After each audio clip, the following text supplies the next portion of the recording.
शासन चालणारच, कारण सत्ता त्याची आहे. अरे काय रे, काय झालं? लक्ष कुठे आहे तुझा? मला वाटलं नव्हतं अपोलो असा वागेल. काय वागला तो? अरे काय वागला म्हणजे? तू पाहिलं नाहीस का दरबारात? राजा ज्यूसच्या तोंडावर कविता केली त्यांनी, तेही त्याच्या विरोधात.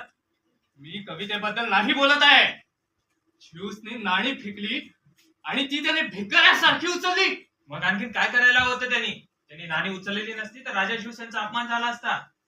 हे बघ, फेकलेली नाणी उचलून त्याने आपल्या कलेचा अपमान केला आहे. बघ, त्याच्या दरबारात कला महत्वाची नव्हती, त्यावेळी आपलं जिवंत राहणं महत्वाचं होतं, म्हणून त्यांनी नाणी उचलून बरोबरच केलं. तू काही म्हण, मला हे पटलेलं नाही. आणि तुझ्या लक्षात आलं की नाही, पण अपोलो आता बदललाय. अपोलो आता बदललाय. आता काय बदललं यार? अरे काय बदलला म्हणजे? आपण आलो तेव्हा अपोलो कसा होता आणि आता कसा वागतोय दिसत नाही का तुला? असं मला काहीच वाटत नाही. अपोलो जे वागला बरोबर वागला. बरोबर? तू तुझ्या मित्राचीच बाजू घेणार, कारण तो तुझा लहानपणीचा मित्र आहे ना. बघ, मैत्रीचा विषय मध्ये आणू नको. मी फक्त सत्याची बाजू घेतो. सत्याची नाही, तू तुझ्या मित्राची बाजू घेतोय. असं कसं बोलू शकतो तू? अरे काय का सोडा. काय झालं? अरे कशाला म्हणताय? शांत हो. काय झालं? यालाच विचार तुझ्या मित्राला. शांत हो. काय झालं? अपोलो बघ ना, हा तुझ्या दरबारातील वागण्यावर चुकीचा अर्थ काढतोय. मी काय वागलो दरबारात? यालाच विचार. राजे ज्यूसने फेकलेली नाणी तू भिकाऱ्यासारखी उचललीस असं म्हणतोय हा? अरे मी जर ती नाणी उचलली नसती ना, तर आज ही चर्चा करायला आपण जिवंत राहिलो नसतो. सांगेल कलेचा अपमान करून घेण्यापेक्षा मरण पत्करलं असतं. मरण. आपण इथं का आलोय ते माहिती आहे ना तुला?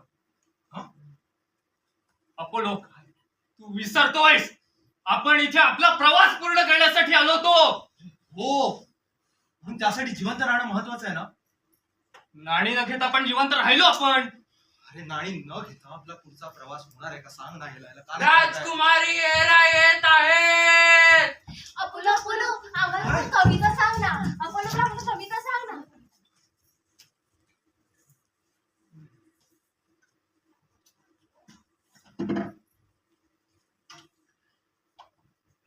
तयारी कशी सुरू आहे?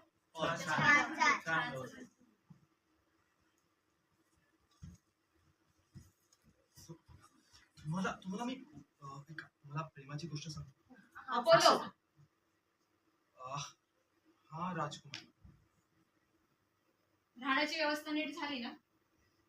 कशाची कमी तर नाहीये? दिसतंय. काय झालं?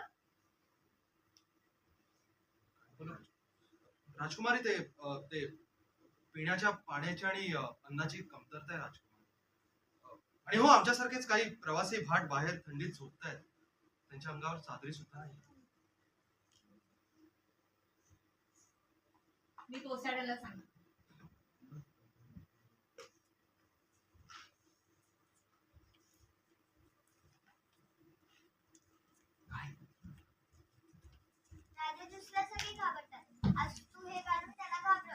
काय हे घालून मी राजा झूसला घाबरो.